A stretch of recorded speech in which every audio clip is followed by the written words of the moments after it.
adjust those fake headphones on, get the hat just right, because we are fired up this week on this episode of Solo Sessions, because it's championship season, and man, is it fun to be a triathlon fan in the world of triathlon right now. The first of the world championships has kicked off. We got some triathlon drama. We got good racing outside the world championships with a sprint finish at the end of Challenge Almere Amsterdam. And also, just seems like training's clicking for me. So overall, I'm high. I'm caffeinated up right now. I guess I shouldn't say I'm high because I'm not high, but I am high on the sport. I am fired up, caffeinated. So grab a cup of coffee, take your caffeinated gel, don't skimp on the caffeine, and let's start getting down into the nitty gritty of some of this stuff. Now, before I get going, I'll give you kind of an update. I'll go through just some of the things that's been going on with me, but I'm not going to do a play-by-play breakdown of Nice later on in the show. I'm going to try and pick out a few things that I found interesting, maybe give a couple like gritty awards out, some stuff like that, because there's multiple other podcasts. There's the replay you can watch, Ironman's Instagram. So I feel like at this point, everybody kind of knows what went down at the Ironman World Championships, but I think there's just a lot of interesting things kind of going on in and around the race. And I think I was right on a few aspects, wrong on a few others, but overall, the Nice was just an amazing race. But before we get into that, training, Boulder Bubble, what's going on? It's not quite race week for me. I'm in between. I've been doing this steady build like you've been hearing about between the different races. After Frankfurt, I shifted plans and doing these three races about 3 weeks apart. So 6 weeks ago, 5 weeks ago, at this point, I did my kind of first race of the block. And since then, I feel like we've had a steady progression. And lately, training's just been clicking. And practice is practice, man. We talk about people being fit, crushing workouts, and they look so good. It doesn't matter. Who gives a shit about practice and training? But when it clicks, it just feels so good. There's that momentum that builds. You get that extra confidence when the paces start just feeling easy and flowy. That's what you train for. And I'm not gonna lie, over the past couple years, on and off, it just seems like sometimes it would click, sometimes it would go away. So I'm not going to say it's been 4 or 5 days. It's basically been since after Santa Cruz, where I recovered quickly and got back into training, where it feels like things have been flowing a bit better. Maybe sleep is a little bit better. Maybe my parents have been in town, so maybe some extra hands on deck with the kids has been great. And maybe add into it, there's probably a lot of little reasons that go into why I'm training better. Maybe I've been chasing this fitness for a while. Maybe the past couple of years been a little overcooked and it took a while for my body to want to absorb some of the work. But I'm a little hesitant to say that this is, the block or I'm back or anything like that, because I've gotten these false kind of signs before. But when you just can go out and you cruise and you're just rolling through, it's like that easy speed on the bike sometimes where it feels like you're flying.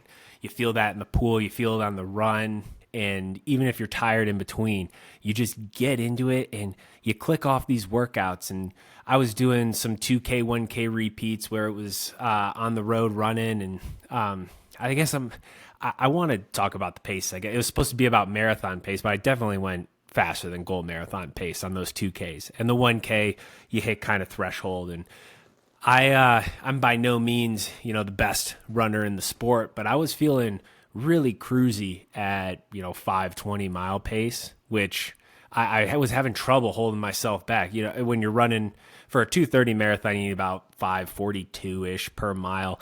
And I would have been happy running that cruising. It was almost like I couldn't get myself to slow down to that pace. And that rarely happens when you're training. So I enjoyed that workout. It was only 9K, did that round a few times, but man, that's what you dream of, especially on race day. And I'm just soaking it up. So I think this is what we talk about when you're enjoying the process. You got to take those good workouts. And I think I was very controlled too. I didn't go searching for numbers. I just threw, kind of the book out. I was like, I'm not paying attention to my legs because they're unreliable. They feel too good. My breathing felt fairly in control, and I didn't feel like it was a good indication of how I was pushing. So I just went purely based on heart rate and some of the heart rate zones that Neil has set for me.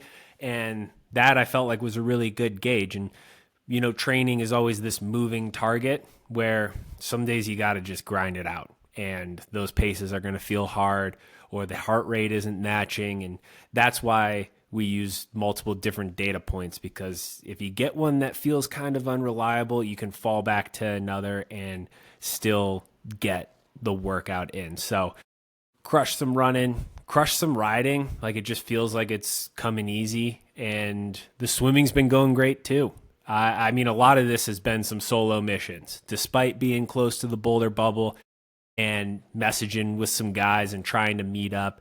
It's hard when you have kids and everybody's got their own schedule that they want to do. So I would love to ride and run with guys more often, but when you get your schedules, the conflicting stuff with kids, it makes it kind of tricky. And I guess everybody wants to do their own workout too. So sometimes it can be rare where stuff matches up. And lately, I've been having a lot of intervals on my longer rides where maybe some of the other guys are just doing some base miles or volume on the weekend. So been a lot of solo time out there. It's been going by pretty quick, which is also a good sign. That's kind of how I felt in Santa Cruz, despite it being hard and challenging. The miles kind of ticked off relatively quickly. So I think that's always a good sign. If you're really struggling, like that flow state, you say, oh, time slows down and you're really in the moment. And then you can kind of black out and it's like, oh, that just happened.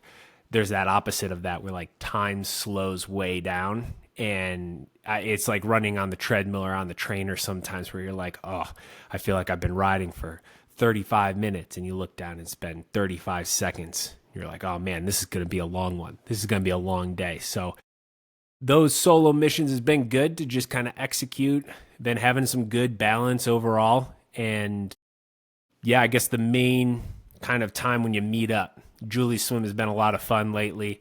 There's a good crew that shows up, mainly, lanes 1 and 2 are kind of the ones that are always on the same intervals. But, I've been swimming well in the pool. I think I'm about 50-50 for these few races that I've been doing this second half of the season between Louisville and Santa Cruz, where I've had a great swim. Louisville, awesome swim, did exactly what I wanted to do. Santa Cruz, B+, came out front pack. But one of the guys, buddies in the lane, like Elliot Bach was swimming lane 1 before that race, and so was Josh Burles, and he led out of the water. So that Julie swim group, we got lane 1 as the front pack, leaders out of the swim, and today was swimming in the lane with ranked the fastest swimmer in triathlon, Morgan Pearson. You got Kevin McDowell, Sam Appleton, myself. Jenna was there, who's one of the girls who's a super fast swimmer. And that's, between me, Appo, Kevin, I say that's the front pack coming up in Augusta. So that's kind of fun. There's a little bit of trash talk going on.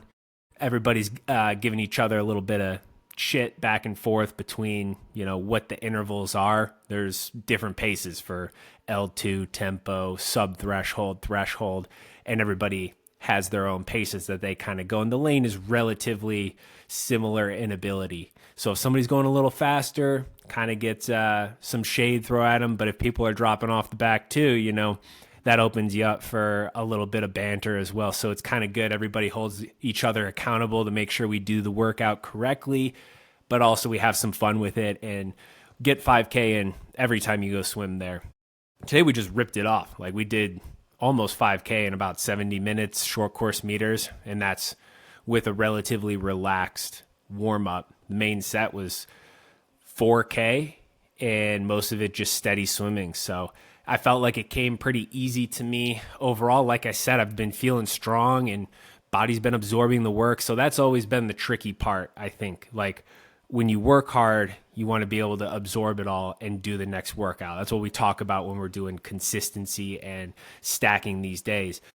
It's great if you can go off and hit this big epic workout, but then if you're smashed the next day, you lose some of that consistency. So I feel like right now I've been taking these workouts that, I don't feel like anything that Neil gives me is necessarily like over my head. I feel like I've done that sort of stuff before where I've looked at my training peaks and gone, man, I've got like a 5 hour ride and 4 hours worth of Ironman pace in there.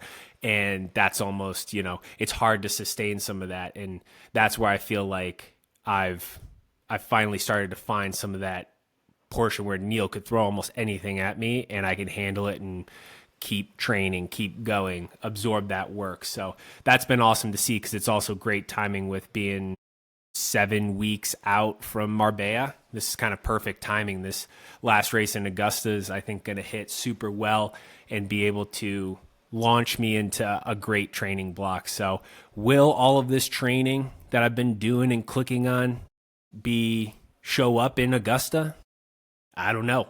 I think so. I'm always confident that the training I'm doing is going to show up in racing, but that's why we race. If we just look at the start list, and there's some heavy hitters coming to Augusta, this small town race that is kind of hard to get to, probably last one in the continental United States before Worlds, 70.3 Worlds that is. And yeah, you got the Lion himself, Lionel Sanders, showing up. Local guys here, local heroes, Sam Appleton in Boulder. He's been on a tear. Kevin McDowell, Jason West. I mean, I could go on. So the start list is out. You could take a look at it, but it's going to be a fun race with, I think, a lot of different dynamics playing into it. People at kind of different points in their builds. And yeah, I'm looking forward. I've been trying to keep the powder dry a little bit. I've been trying to, sometimes in a workout, you might force it a little bit to get that little bit extra confidence or just hit those extra paces, just see what you're made of. I feel like, back to, you got to leash that beast a little bit. You can let it go just a little, give a little bit of slack in the line, but then you're pulling right back and going, no, I'm saving it. Like I've been so close to texting Neil or something saying, just let me rip something. Let me go and rip it. But I'm going to save that for the race because that's what it's all about. That's why we're training. Got to perform on the race day. That's the only thing that matters to kind of bring this whole kind of training thing to a close, at least for feeling good about training. It doesn't matter what you do in practice. People put up impressive numbers all the time, but unless you're executing on the race course, who cares? So kind of leave it at that. I'm psyched about the training, using that momentum, but it doesn't matter until that start line goes. So got to keep that focus, that mental excitement, and put it all out there on race day. So a couple, I guess, other notes on just my week. In speaking of training, solo missions, I was didn't get to plan. I tried to plan some riding. Justin Metzler in town. He's been doing some big work. It looks like. I'm not sure what he's racing exactly next, but we didn't match up. But there's another local guy, as a cyclist, Jake McGee, and I was that guy. I looked on my schedule, said, "Hey, I'm doing a few hours, have some big gear intervals, but should be relatively relaxed," and went out and met him. But I looked at my schedule that morning right before I headed out, and the big gear, small gear intervals were much closer above FTP. So I was that guy who showed up. We got to chill, chat for a little bit, and he had just done a hard ride the day before. So he let me go off and do my intervals. So I was that guy who, and this was the first time I was riding with him. We have a mutual friend. We got connected a while back. Nothing had really worked. And we just had the opportunity to kind of connect on this ride. And man, I was just that guy who showed up and just dropped the hammer a little bit doing a workout. Just, that's the guy you don't want to be. You don't want to be, hey, let's have a fun ride, social ride. We could chat, catch up. It shouldn't be too bad. And then, yeah, just a total sandbagger or reverse sandbagger, pretending like it's just easy stuff and then just riding hard. So I had to bring that up. That's also the other thing. That's why sometimes it doesn't work out when you call people or text them for a workout and you kind of start to know who's the guy who pushes the pace, goes a little bit slower, is good to do workouts with. Yeah, so you start to be a bit more picky. So hopefully nobody holds that against me out here. I promise usually when I'm more fully transparent of what I'm going to be doing before I just drag people out on rides or say to meet up and then trick them into hammering. And then one final exciting thing that I'm also fired up about is I built up my new Ventum gravel bike, and damn, do I love that bike. That is so fun. I got to say. And also, I think it's a combo of the new GS1 plus the Zip XPLR wheels. They're extra wide. They've got, I think they're 32 millimeters wide, and got their XPLR tires on there, kind of their semi slick, semi not. And oh, that thing is so much fun to ride and just cruise around with. Just had a ton of fun riding that bike. I will say those Zip tires are hard to fit on that rim the first time. I needed to stretch them out or use a few tricks. I broke a few tire levers trying to put this on, and finally like was able to slowly kind of wiggle it onto the wheel to get it over. It's just the beads when they're hookless can be so firm because they need that firmness to push up against the walls because there's no like overhang or what do you call it? Just the bead just doesn't grip overall. It just sits on the side extra hard. So that's why those sides, and they're specifically made for those wheels too. And yeah, they have a really snug fit. So once you get them on, they were awesome. And Zip actually sent them out to me with these awesome new, I think they're M-Wave tubeless valves. And the usual Presta valve that you had to deal with on the road wheels are you have to take that little plastic tool or a Presta valve tool and unscrew the Presta valve to be able to put in sealant if you're trying to do it while the tire is already seated. And there was no way I was doing the sealant in the tire as I'm trying to get it on and struggle and do that. So this was just the coolest thing. So instead of unscrewing that Presta valve, you just loosen it, and there's a hole on the top. Like if you have a Presta valve, it kind of, I don't even know how to describe, but it's just kind of, when it's loose, it just kind of wiggles around. And in the middle of like that thing that's holding that Presta valve on, the cord doesn't screw off. It's just got a hole on the top, and it goes, you could just put the sealant right through, and it's like a one-way valve or something, because it just goes right into the tire and the wheel, and you just tighten it, you just put the air in then and blow it up. And it was the easiest way to get sealant into a tubeless tire that I have experienced yet. Barely spilled anything because the syringe thing that I used just went over the top, and there was hardly any leakage. I just put together another, like a 454 NSW Zip wheel with their tires on it, and had to unscrew the core, and it's just a hassle. Sometimes that core, when you're screwing it on, it just moves. So it's a little bit nitpicky, but I thought it was a great solution to tubeless tires, especially with putting sealant on there if you don't want to deal with having to unseat the tire and take it off and try and get that in. It's just, I thought a super cool solution. So I was stoked on that. I made a story about it. If you saw it, it had it. If you're interested, I can always send the video or picture or post it up on the highlights, because I just thought it was a super cool solution. So I think there's a few different types out there that do have kind of this capability, but those are the ones that I used, and yeah, I just thought it was awesome. So that kind of wraps up my week overall. I'm still kind of in the thick of some of the training right before the weekend, but overall things are good. You could say the stoke is high, and part of that maybe is because the race in Nice, just triathlon in general, the racing has been so good. Before we even get to Nice, there was that Challenge Almere Amsterdam, and we have a sprint finish with Will Draper taking the win. Yes, Will Draper is his name, taking the win. And that was in the final few hundred meters. I mean, if you watch the video, it's pretty crazy because it looks like a multiple loop course. Age groupers kind of everywhere. He got fencing. He had to kind of squeeze through, but that's just happening more and more often. The depth of field overall in triathlon is absolutely incredible, in my opinion.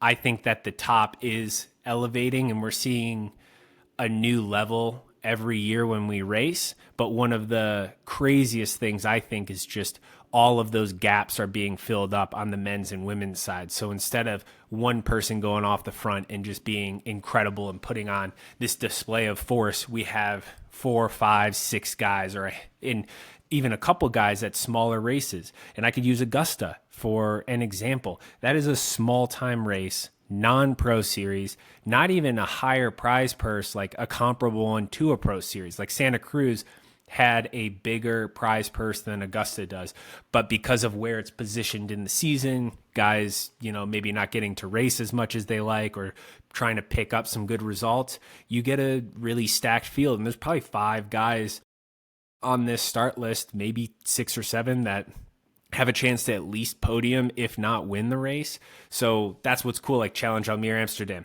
same weekend as the World Championships. You'd think it might be an easy pickup, an easy win, but you see it goes all the way to the line. I think they went 740 and change or 741 and change. So that's some legit racing that's going on, and it's awesome. And when you look at Nice, the dynamics there, absolutely insane race. I think some of it, like, I'm going to start off by saying I'm sad to see Nice go in a way. Like I didn't have super strong opinions overall on the Kona versus Nice.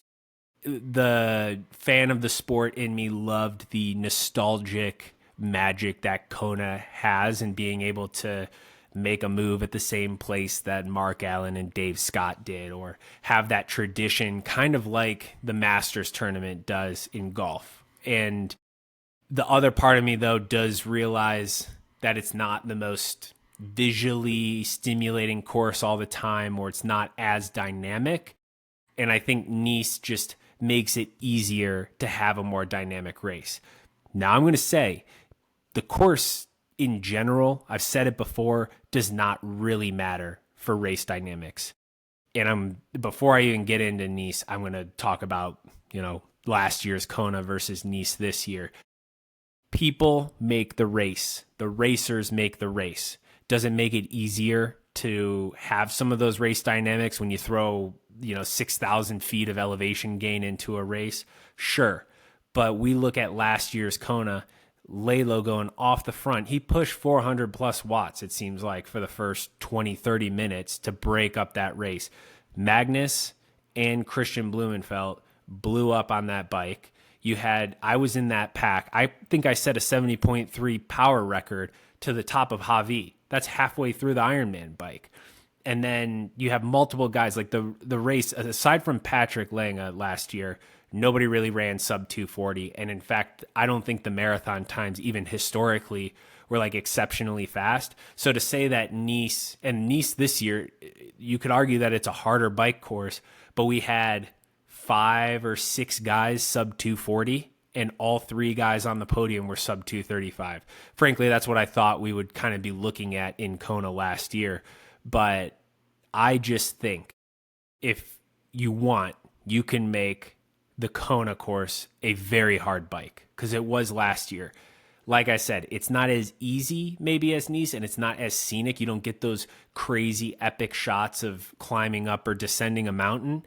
But I still think there's ways, like the 12-meter draft rule. I kind of stayed in that pack, the top 3 or 4 guys, whether I was leading it or back and forth, all the way up to Javi, and even sitting on the back. Like, that was a hard ride. And there are really good guys like Sam Appleton who got dropped from that pack. I got shelled at mile 90 something when it all went to pieces to hell in a handbag, and I blew sky high. And everybody, like I said, they didn't run as fast off the bike. So I don't really buy into the whole, Nice is like the best course in the world because it makes the bike so hard. Sure, it's a half hour longer, but I still think the way that we're racing Ironman races, it made it more fair maybe because of the 12-meter rule. And when you're climbing, you don't get as much of a draft. But if you listen to people talk about it, you're still climbing 20 plus K an hour, 30K an hour, and there is a bit of a draft up. The descents, you could argue, are kind of a break. So while I'm sad to see Nice go, because I think it just added extra elements or some, I guess, new variety or some creativity for how to race it, because it was such a new world championship course, I still think we're going to see some incredible racing in Kona. And I think everybody can agree that if we got that 20-meter rule in Kona, it's going to totally shatter the bike then. it might make it a little easier to stay together. You can argue pack dynamics because we are moving so fast in Kona on the Queen K, but I still like, as long as you guys have guys like Sam Laidlow, Magnus Ditlev, and Christian Hogenhag, like a lot of these super strong bikers, people are going to take risks and try and send it off the front. And I don't know, I think Laidlow has averaged in the mid 300s for the past 3 Ironman bikes. There's not many guys who can ride as hard as he can off the front of the race. So yeah, I guess that's it. I'm sad to see Nice go because I think it was a cool change, but I think that we're going to get also some very exciting racing. And I'm hesitant to say that the run is going to be more favored in Kona. You can kind of see how it would be. Like, I guess when you're going uphill, you can shed time a lot more. Those gaps kind of open up a heck of a lot more, because I think I finished in the high 20s, low 30s in Kona, and I was maybe 30 minutes behind. And if I was 30 minutes behind in Nice, that's a top 15-ish with how those guys were racing. So I totally get it. But honestly, all I want is world championship racing and for it to be fair.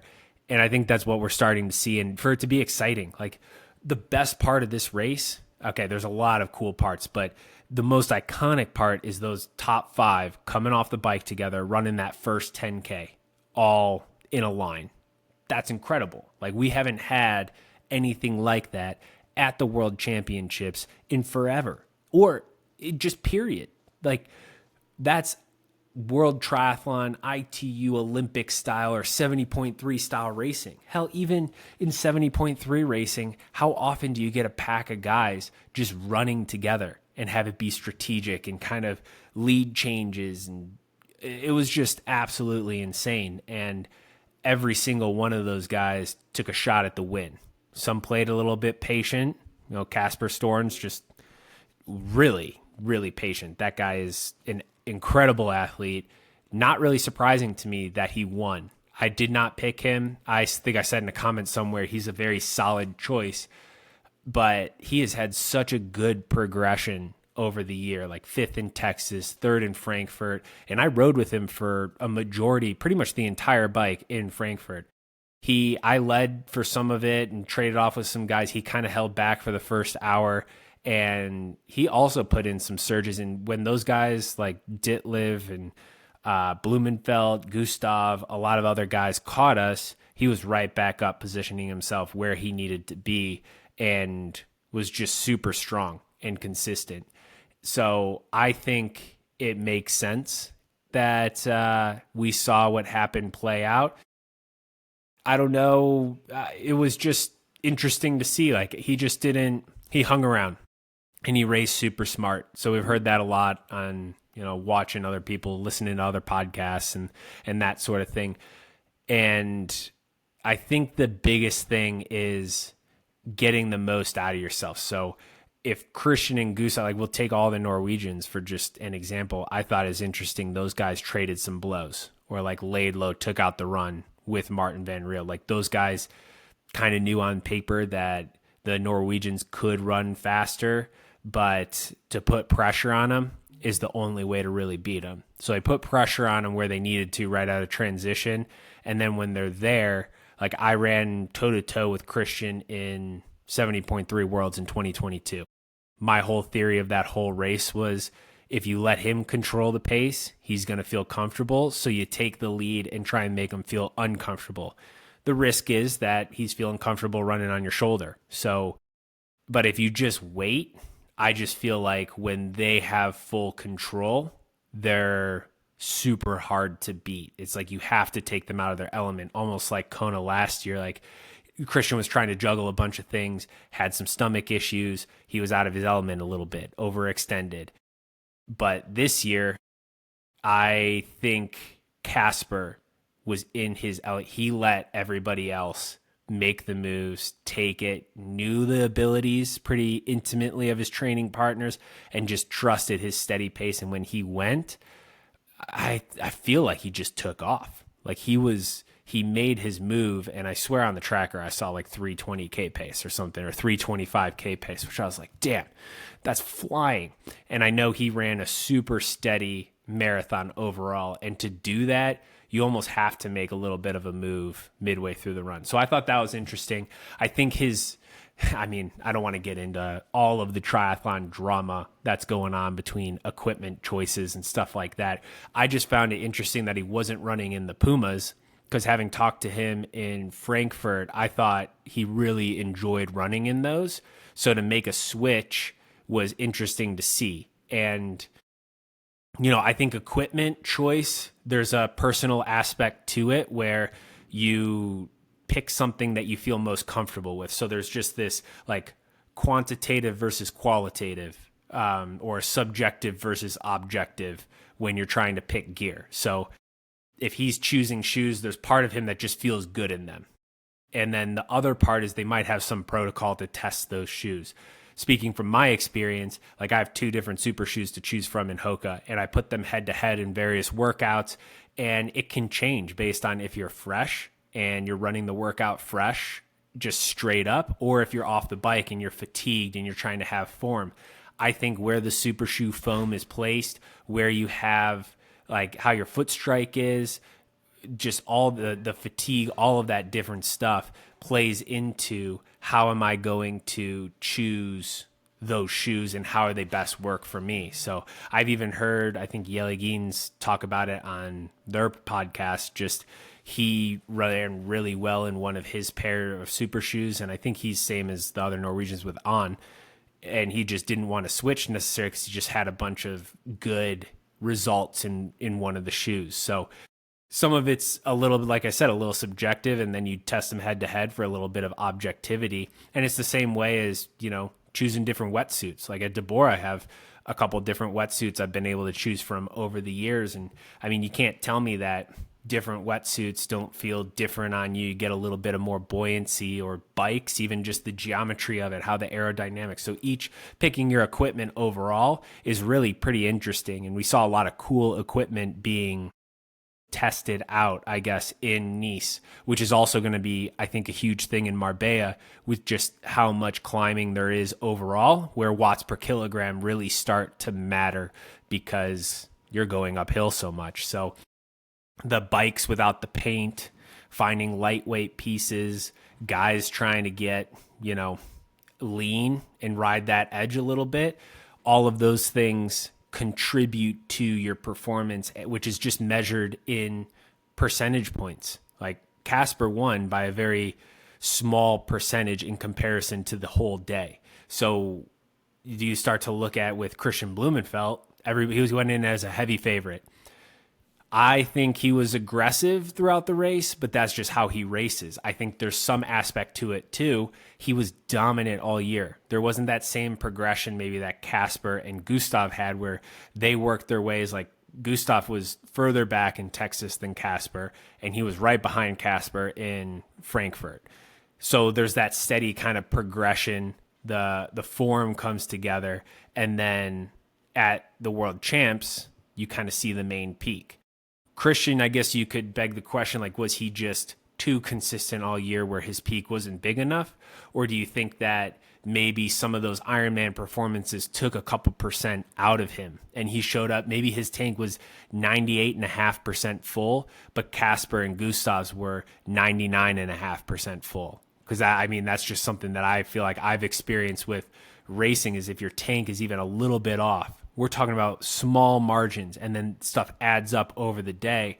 And if your matchbox is one match short, then you start to get maybe cramps like Christian did. And I don't know, maybe it was the stuff that, like him in the race, maybe it was some of how he raced going into it or how his training was going into it.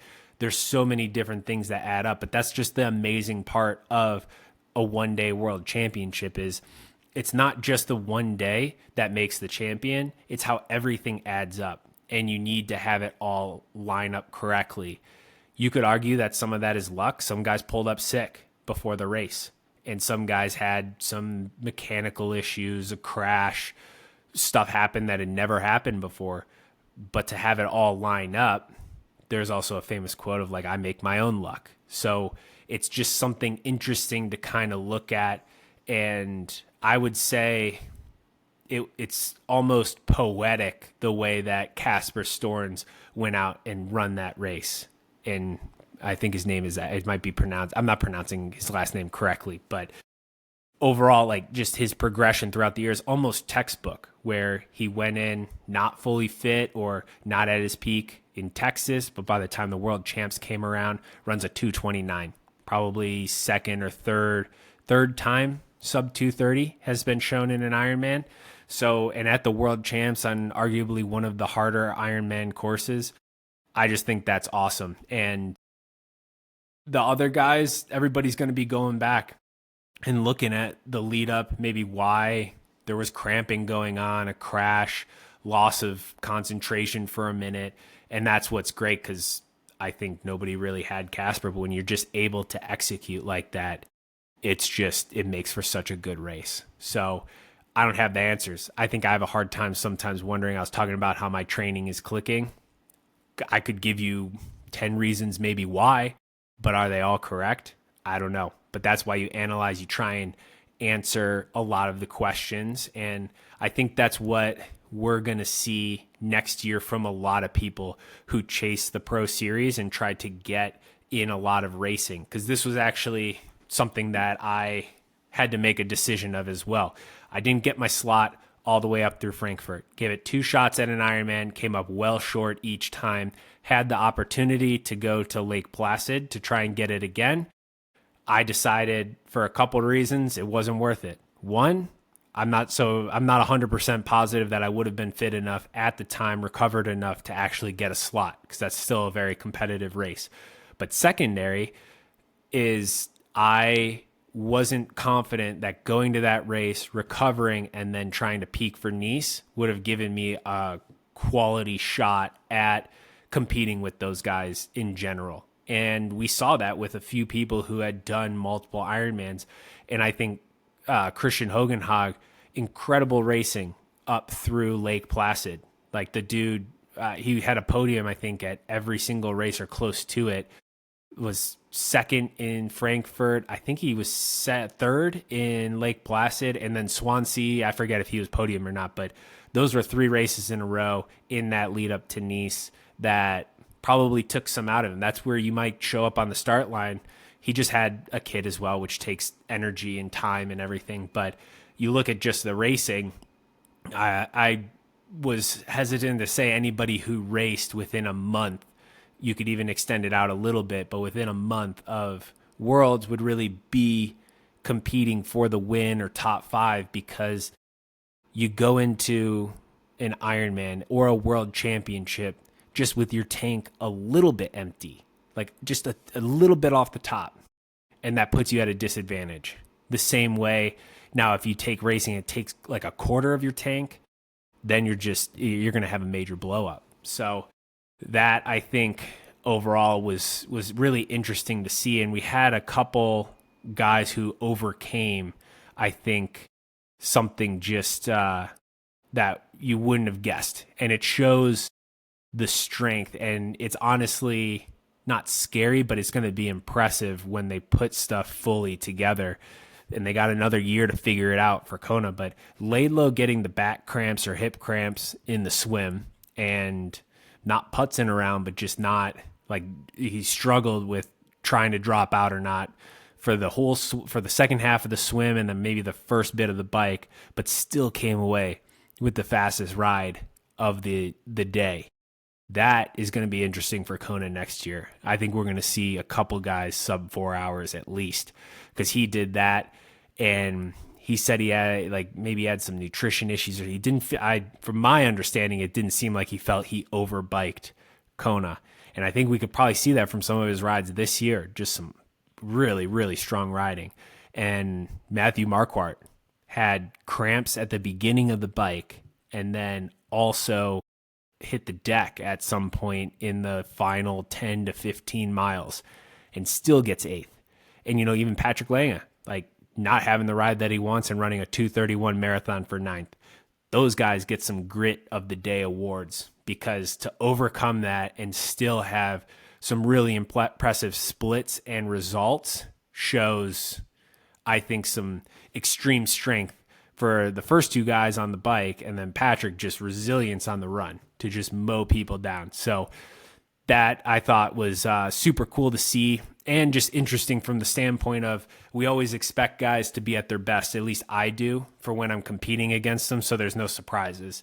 But we saw a lot of stars not make it to the finish, and it seems like there were 5 to 10 DNFs. I mean, 40 finishers in the pro field, had probably at least 50 guys on the start line, and guys like Magnus, and I saw Bradley Weiss, Jason West, all for their own issues, whether it was some sickness leading into the race, some like pain on the bike, or just mechanicals, whatever it was, weren't able to make it to the finish line. And that's where I kind of say too, like, where is luck, where isn't? If you're pushing your body, you're trying to get those watts per kilogram just right before this race, you're trying to get to new levels of training right beforehand too. It's riding that fine line of what everybody likes to say, fit and fucked. Like, you're gonna either come out and be incredible, or if you just cross over that line, it might not be an injury, or it might not be overtraining. It might just be that your immune system's a little bit down coming into taper and you pick up a sickness. And that's the risk that everybody plays with. And honestly, that's what makes such good racing. So overall, you could tell I'm psyched about it. I think that, you know, the level, it shows the swim in Nice. You got to have a good swim nowadays in Ironman racing. You could potentially catch up. I don't think if you're more than 2 or 3 minutes back, you start to put yourself at a pretty big disadvantage and have to burn a lot of matches. And mainly, I think that's part of, I mean, Jamie Riddle, Jonas Schomburg, Andreas Salvesberg, some of those guys, you know, able to push the swim and the bike. So already they're pushing off the front. But you put in a guy like Sam Laidlow who can swim with them and then push beyond them on the bike. That's when getting to the front of the race is super challenging. And that's where I think having a swim as your weapon, or at least being able to hang with these guys, that's becoming more and more essential. Otherwise, you're burning so many matches just to be within striking distance for the podium or win. The bike, obviously, we know it's at a high level. I don't think we saw anything like crazy groundbreaking as far as tech or guys riding or anything, just that everybody was strong and it's a bit more packed up. I know Laidlow dealt with the cramps, but you got guys like Martin Van Riel, Jamie Riddle, Jonas Schomburg, all 3 Norwegians, and Nick Thompson, just all at the front of the race, being able to kind of be close enough to stay in that top 10 for sure. And most of those guys made up the top 5. And then the run shows, what I think shows like the bike strength, is that we saw so many guys run sub 230, or well, sub 240, and one guy run sub 230. Back in 2023, when this race was here last, I think we had maybe one guy, Patrick Langer, run sub 240. Maybe 2. I don't remember if anybody else did. Maybe Matt Hansen or something did. So you get only a couple guys maybe running sub 240, and everybody else is kind of trash from the bike. Now you have multiple guys, tons of them, running sub 240. And I think that's just a new standard for Ironman racing. So the game overall has been raised, and it's not just one aspect of it. It's across the board. You have to be a complete triathlete to win an Ironman nowadays, specifically the Ironman World Championships. So that's, I think, just awesome. I think it's great for the sport, and I think it just makes for such good racing. And just the depth being there, that's super motivating. Awesome to see. Love to see guys battling it out. And honestly, in some days, it's going to make for some crazy blow-ups. And I'm pumped to be able to insert myself back in there in some capacity, hopefully soon. One last thing, I think, before I kind of wrap this up, that I thought was interesting. I know there's probably others, but just from what I noticed, Nick Thompson, on great race. I think he comes in as somebody who plays off like he doesn't belong, or says that, trying to be the underdog all the time. He's no longer an underdog. I feel like he wasn't even way back in Texas because he just came out super strong on the year, had some really great results. He was there all day, taking turns, just a very strong performance, but also super interesting. A lot of guys wear those Amius headbands, myself included, in hot races, but he had one behind the neck, which I thought was an interesting choice. It does make sense to try and get some cooling back there. I'm not sure how I'd feel about something like tied around my neck like that to get it tight enough to feel that way. But that was one of those kind of tricks and that come out kind of during the world champs that you start to notice with guys. So yeah, I'm not sure. I might have to try that out. I think I got a spare one lying around, just kind of try and put that on and report back to see if it feels as good as maybe it might think. So I think that pretty much covers it overall. Honestly, looking forward to the next world champ. We got Kona coming up pretty soon. I got some racing and then a good block of training. Overall, things are just flowing. I love championship season. It sucked to not be there at this one, but I'm working hard and trying to make sure that next year can be at every world championship I want to be at. And I'm just pretty psyched. I'd love to hear too, if you made it this far and you're listening, some stuff that you kind of saw during the Ironman World Championships that maybe didn't make it into this podcast, some maybe cool tech, some notes that you kind of made for guys, how they're racing and everything. So thanks again for everybody who's listening. That's it for this time, and catch you again on the next one.